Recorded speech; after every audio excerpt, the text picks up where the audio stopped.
Thank you, Anita. We're just asking for one little bit of home business here. Hold on to your kids, don't let them run around, because that's really important. Yes, every year, as Anita was saying, we present a drama, and this year it's the Jagannath story. The story is kind of complicated, I found, so let's write it in such a way that we can simplify it. It's minimalistic. We're miming out a lot of things. And it's a narrative drama, basically. And we all love Jagannath, don't we? He's a favorite. On t-shirts and on altars and things like that. Yeah, so we got together, of course the script was already there, some music, but we got together on Thursday, was it Thursday? Yeah, for our first, and we've been working really hard at it. Yeah, 2 devotees from New York, we'll give credit later. 1 devotee from Toronto and 1 devotee from Montreal. So thank you very much, and enjoy the fun of it all. We thank Srila Prabhupada for giving us these colorful stories. It makes our culture very rich. We never have enough of these kind of presentations. I want to recognize Yodhanath Prabhu, who does such nice work, that he did do a presentation today at the men's retreat. Let's just He's a sage guy. We're asking about those devices that we love so much. Can you just kill them for an hour or so? And then we'll be not bothered by them. So thank you very much. So in a minute or so, we'll start. Thank you very much. You can put your hands together and...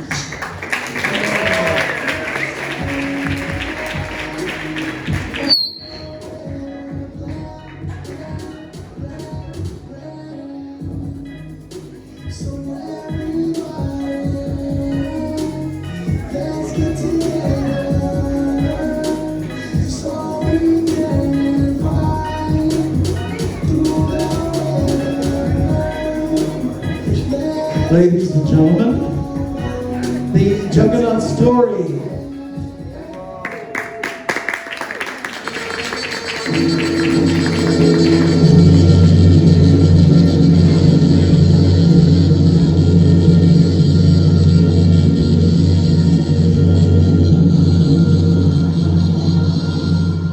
There once was a king named Jambawan who had enjoyed the pleasures of a royal life, but who felt sadly unfulfilled. He had reached a stage in life where he wanted to more clearly understand its purpose. One day, a visiting sage told Jambawan of an extraordinary image of the Lord of the universe, and how this image was being hidden away and adored in some remote place amidst a lush forest. This detail sparked an interest in the king, who immediately sent mendicants in all directions, searching for this image. They all returned unsuccessful, except for one of the mendicants, Vidyapati, who, while on journey, met a group of tribesmen called Shavaras.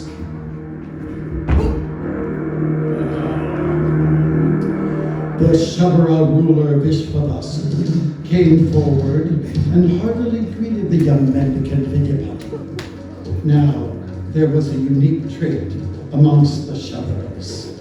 They were accustomed to herding pigs. And as Vidyapati became more familiar with these barnyard friends, Vishwavasu became more comfortable with Vidyapati. He introduced him to his lovely daughter, Lalita. And guess what? They developed a relationship. A marriage ceremony was held.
in the house of the Sagar chief, Vishvavasu. While tending to his priestly duties, Vidyapati found something peculiar in the behavior of his host. The Sagar chief, Vishvavasu, would leave home each night, not announcing as to where he goes, and then return in the wee hours of the morning. Furthermore, upon returning from his daily journey, Vishvavasu would come home smelling of fragrant flowers, incense, and sandalwood, instead of the usual strong scent of pig. Oh God! Vidyapati was indeed curious to know about his father-in-law's secret journeys.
Lolita, food!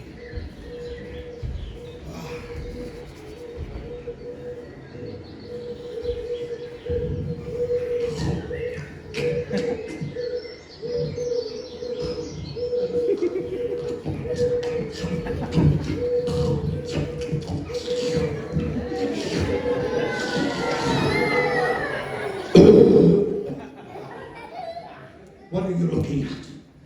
You don't like the way I eat. No, it's not that. Then what is it? Truly, I respect you like a father. But while I have your attention, I was very curious about your regular absence and how you get up and leave us for many hours in the night and come back smelling as sweet as the inside of a temple. I'm thoroughly intrigued to know. Where do you go? What are you both keeping from me? In my tradition as a Brahmin priest, secrets are never kept within a household. Lolita, I have some duties to tend to. Wait, please don't go. Lolita. Yes, Vidyapati. What is it that you are not telling me? I don't even know what you're talking about. Lolita, I am your husband. Lolita finally could withhold the secret no more. What she had to say to her husband was that early dawn every day, like the regularity of the sun itself, Father goes on a long journey through a green forest to a mountain, and there within a cave, he communicates with the most magnificent image, a deity. Jaya Radharamana Girid Hari Sham Vanavari. Jaya Radharamana Girid Hari Sham Vanavari. Is this deity Jewana? Perhaps the Lord of the universe? Yes. Woo! Jai ho! Jai ho! Jai ho! Jai ho! Jai ho! Jai ho! Jai ho! Jai ho! Jai ho! Vidyapati's joy knew no bounds. He explained that he was on an assignment sent by King Indradyumna to search for this deity. Lolita was anxious, saying that the king must not know. Vidyapati listened very carefully to the reason why. She explained that as humble shepherds who breed, eat pigs, and hunt in the forest, a king can easily take away from them the privilege of seeing and serving the deity. This will ruin my father, as he is so deeply attached to his lord. When Vishvavasu came to know that his daughter had revealed the mystery of his life, he was furious.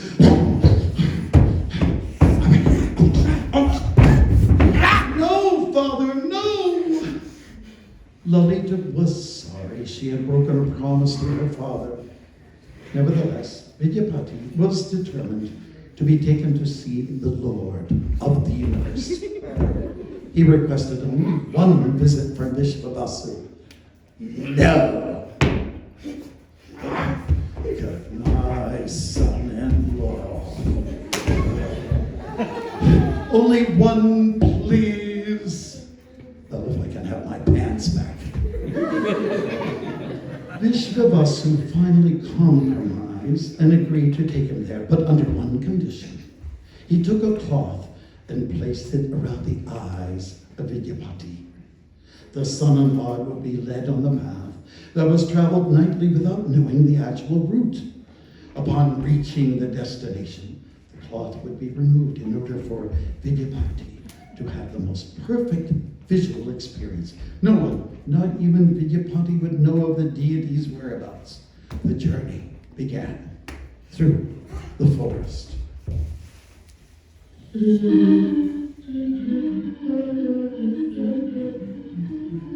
Vishvavasu was unaware that Vidyapati had craftily lined his clothing with mustard seeds, which he carefully dropped to mark the way.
Vishvavasu, my dear Vishvavasu, I am most pleased with your daily offerings, but I must extend the opportunity to others as well. I ask that you share this service with someone. With whom, my Lord? With a man who has been longing to see me. His name is King Indra. Vishvavasu struggled within his mind, which had a single thought running through it. The king will take everything away.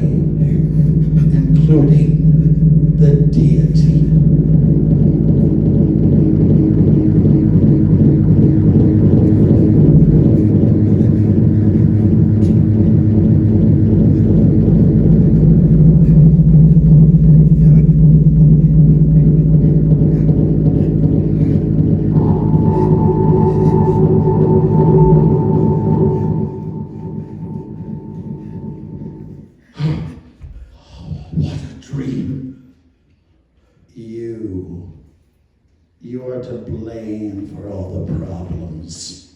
Me? What did I do?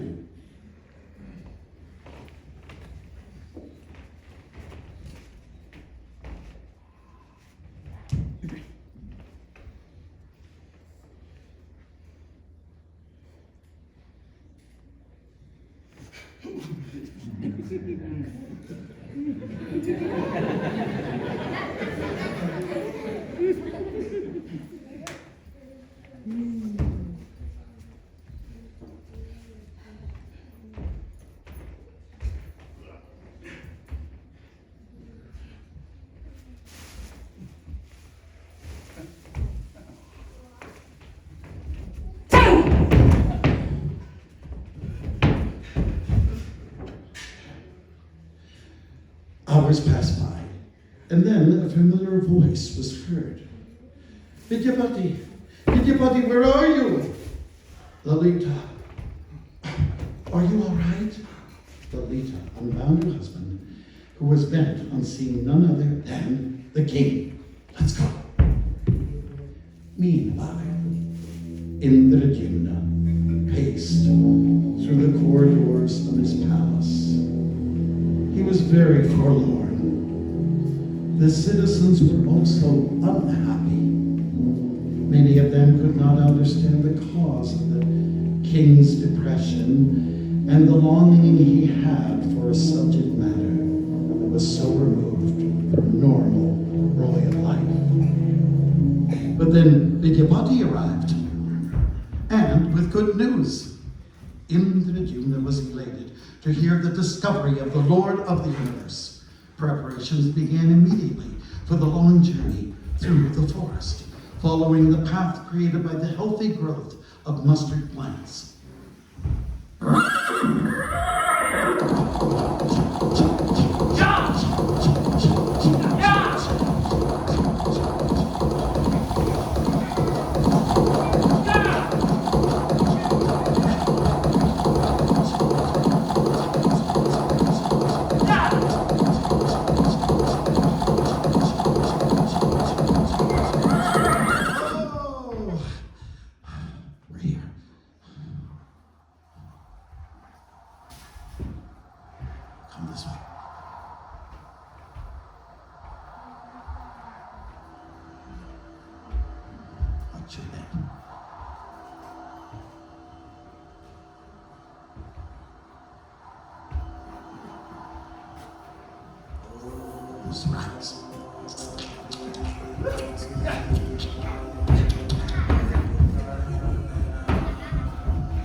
Disappointed and puzzled, Indradyumna wondered what this all meant.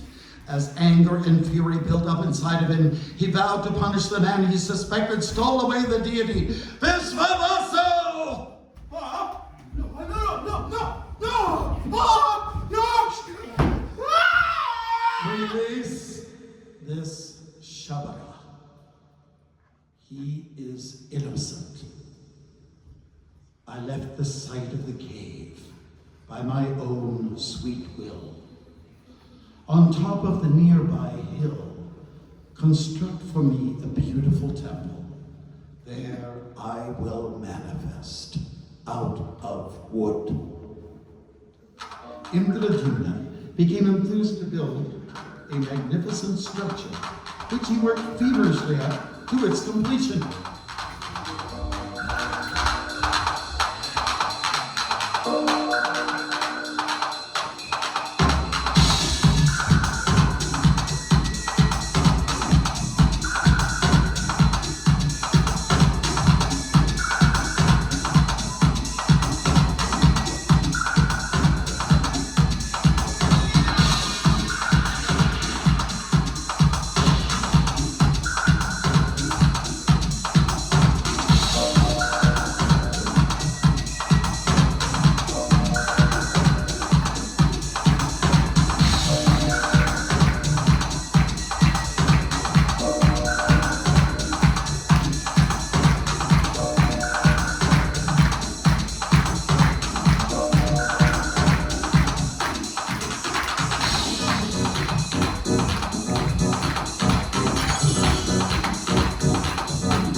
but time lapsed, and there was no sign of good or a deity.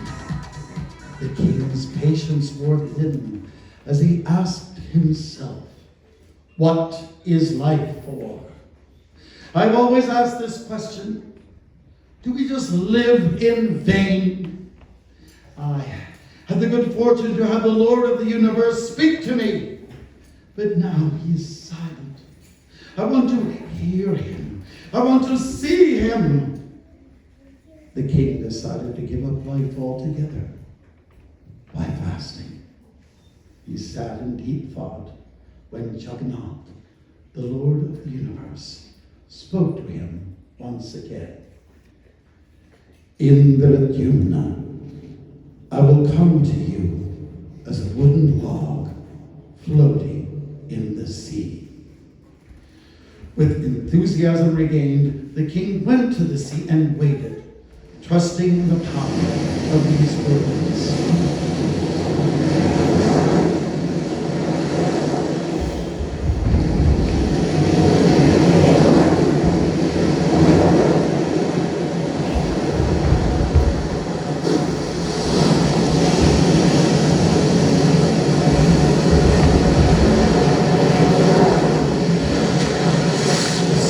Out of the waves of the mighty ocean, a massive log was swept up to the shore.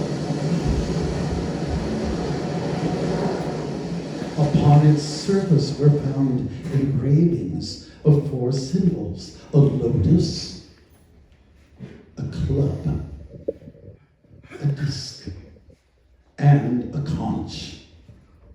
It was definitely no ordinary log, and it was extraordinarily heavy.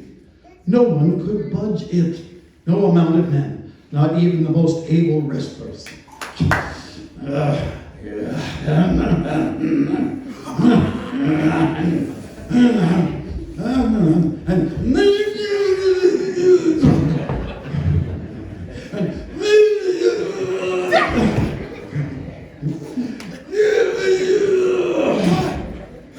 And elephants.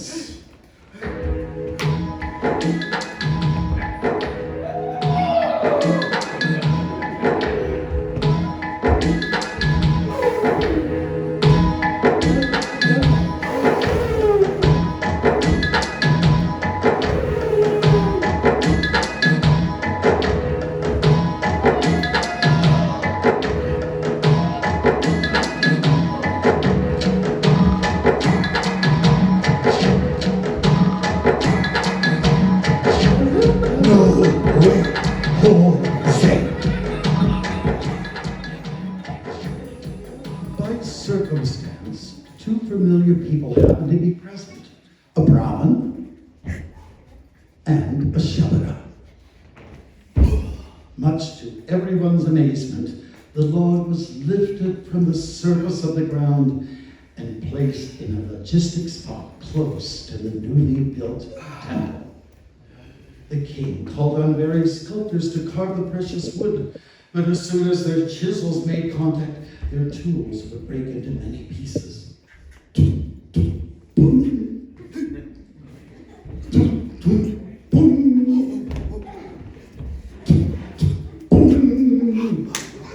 This is impossible. We can do nothing.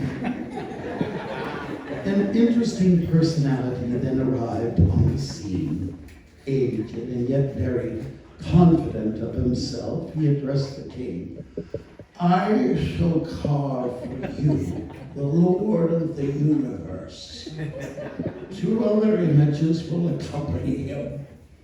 The Lord happens to have a sister and a brother as well, you know. I will accomplish this feat in only 21 days. Have all other sculptors construct 3 chariots, 1 for each deity. Now I want that I have no disturbance during my work. Any interruptions and I leave. I will carve behind closed doors.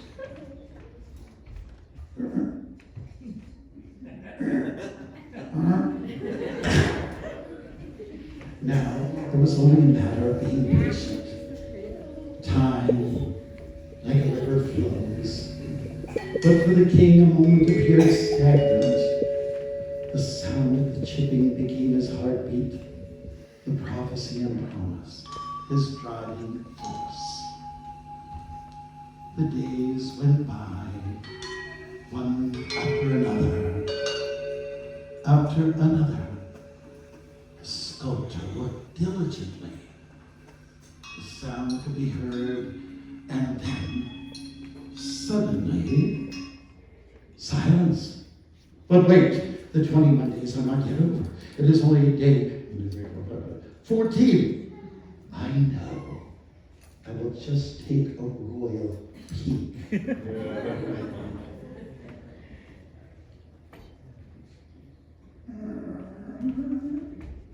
You broke your promise. I leave. What have I done? The images are incomplete. They are so simple and crude looking. How will they receive my offerings? They have no hands.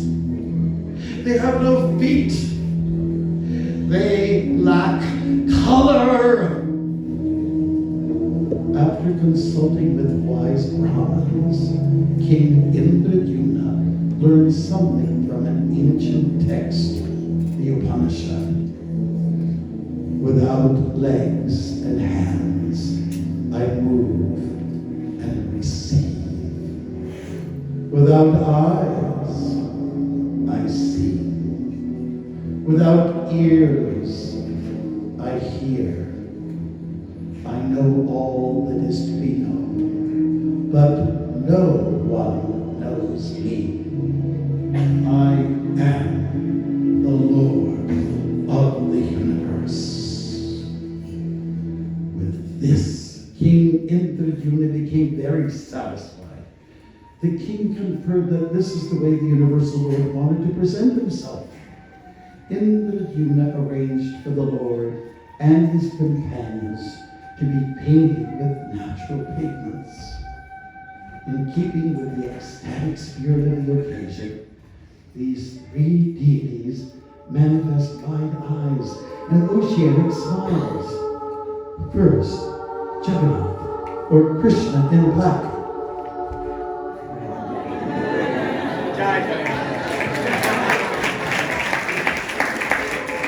His brother, Balaram, in white. And sheltered between her powerful brothers sits Sister Subhadra, the golden goddess.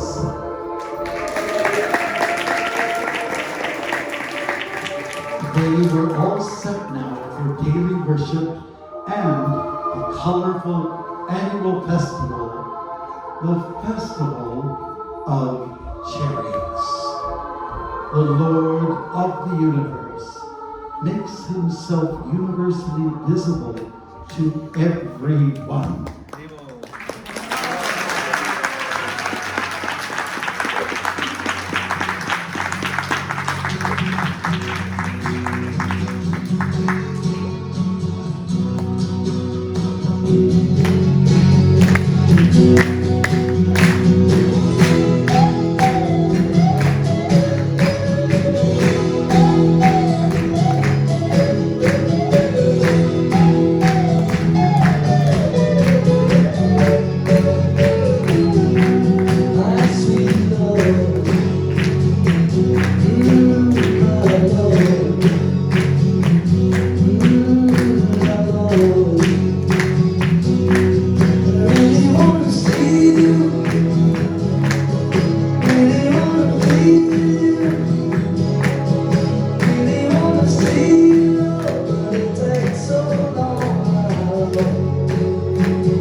You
bring on our actors and we put this drama together. On the technical side, Vidya, our local guy on sound, lights. Surya, sound cues. Where's Surya? On lights, Rasmika, Radhika.